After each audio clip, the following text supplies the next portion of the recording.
Bonjour, dans cette vidéo, je vous emmène à Séville, capitale de l'Andalousie au sud de l'Espagne. Avec les copains, on a trouvé un grand spot où on a pu nous poser avec nos gros véhicules.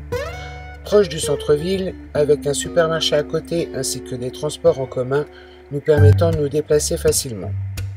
Même si on est en car, on peut aussi prendre le bus. Du coup, la place d'Espagne n'était qu'à un quart d'heure de là où nous étions posés. La place d'Espagne est un lieu fantastique, fait de briques, de marbre, de céramique de Triana et de fer forgé. Elle a nécessité 15 ans de travaux et fut inaugurée en 1929.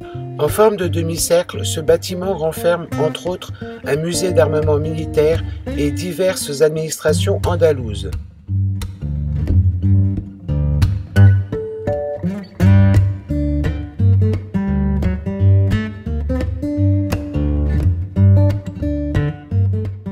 Il y a une tour à chaque extrémité. Au centre de la place, on trouve une grande fontaine et un canal tout autour. On peut se promener en barque sous les ponts magnifiques, rappelant un peu Venise.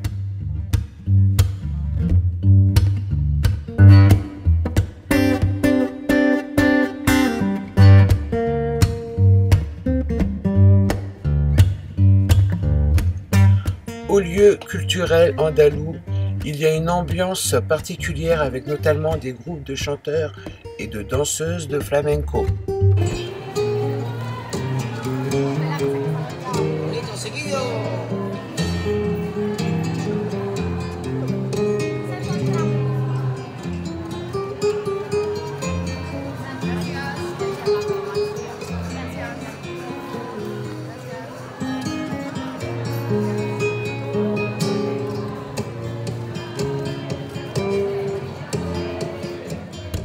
Ce qu'il y a d'impressionnant, ce sont les 52 bancs avec des mosaïques de carreaux qui représentent les 52 provinces espagnoles disposées au pied du bâtiment.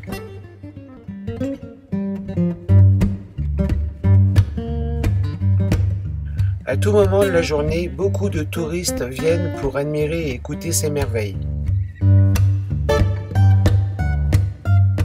Nous n'avons pas pu nous empêcher de revenir le soir pour admirer cette place avec toutes ces lumières scintillantes de couleurs différentes qui donnent encore plus de charme à cette magnifique place.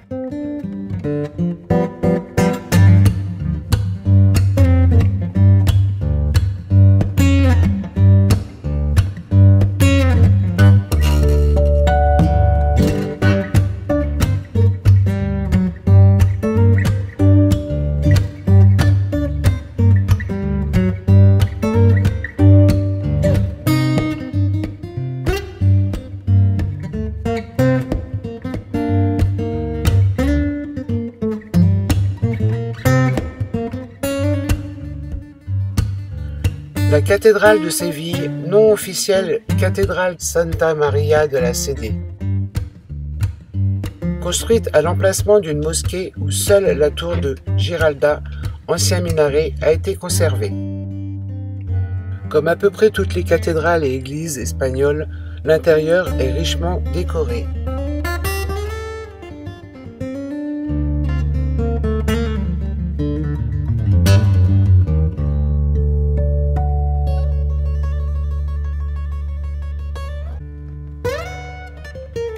À l'intérieur de la cathédrale, on retrouve le mausolée de l'illustre Christophe Colomb. La tour Giralda mesure 104 mètres de haut. Au sommet se trouve le clocher qui a remplacé le minaret. L'accès au sommet se fait non pas par un escalier, mais par un couloir incliné ceinturant l'intérieur de la tour. La montée nécessite un effort particulier, de même que la descente.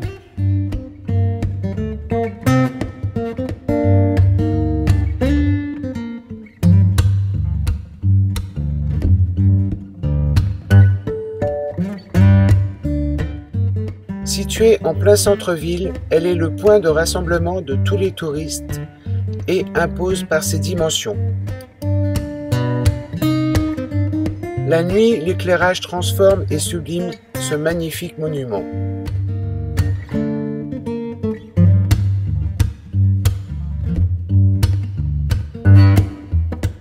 La tour del Oro, La Tour de l'Or est située sur la rive gauche du fleuve Guadalquivir. Construite pour protéger le port, aujourd'hui elle abrite à l'étage un musée naval. Sur le quai se trouve une réplique d'une goélette de l'époque. La vue est magnifique.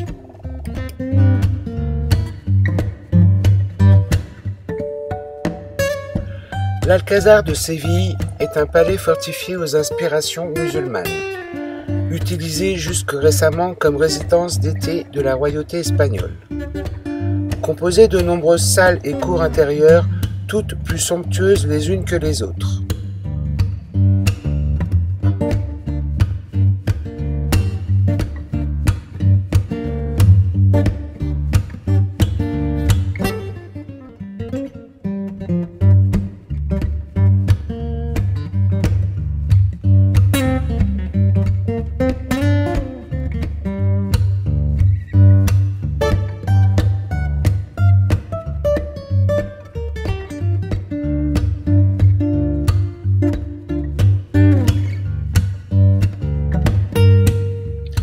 Les jardins immenses où l'on retrouve différentes essences d'arbres, de plantes et de fleurs, ainsi que des pans.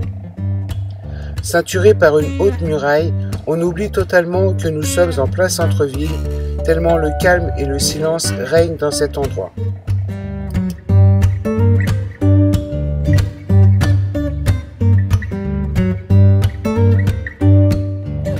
Le Métropole Parasol, ou les champignons de Séville, est une énorme sculpture en centre-ville.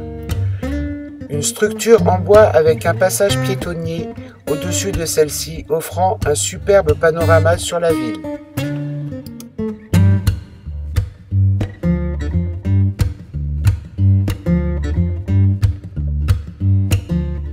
Nous sommes revenus à Séville pour assister à la Semaine Sainte. C'est visiblement un des moments les plus importants pour les Espagnols. Les processions des confréries, il y en a autant que d'églises et de chapelles dans la ville. Chacune a un char constitué de bois et d'environ 400 à 500 kg d'argent. Il faut entre 30 et 60 personnes pour les déplacer. Ils n'avancent que de 50 à 100 mètres à chaque fois, ce qui rend ces processions extrêmement longues. Ils convergent tous vers la cathédrale de Séville, où il y a des jurys pour élire le plus beau char. L'accès à la ville est totalement fermé et il est extrêmement difficile de s'y déplacer, même à pied. Si vous venez à la Semaine Sainte, il ne faut absolument pas craindre la foule, car par moments, il est totalement impossible de bouger tellement on est serré. La ferveur y est telle que même n'étant pas croyante, c'est extrêmement émouvant.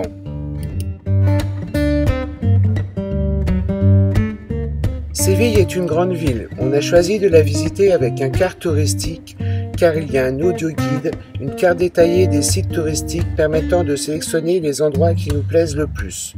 On a pu voir autre chose que les sites les plus connus.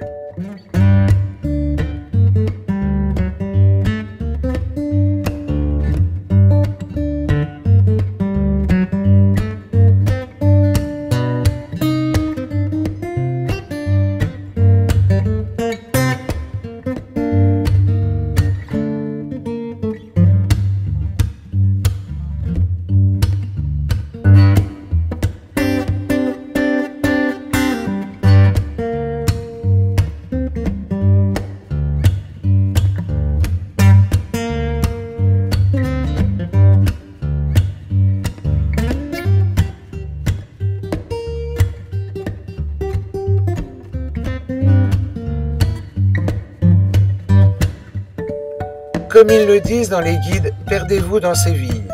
Sachez que Séville est classée comme ville la plus animée d'Europe.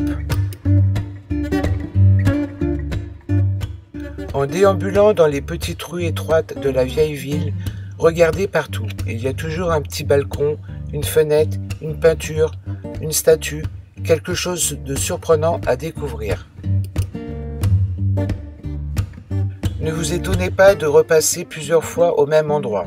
Ces petites rues mènent toutes à des petites places cachées et pittoresques.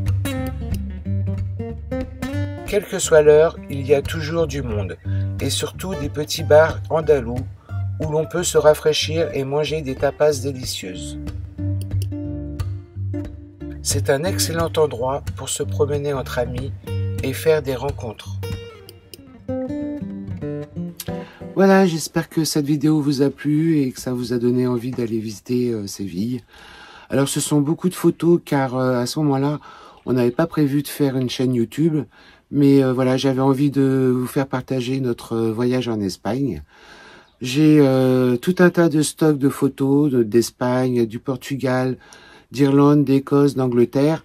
Donc si la vidéo vous a plu, n'hésitez pas à me le dire dans les commentaires. Et n'oubliez pas de vous abonner et de mettre un pouce. À plus dans le plus.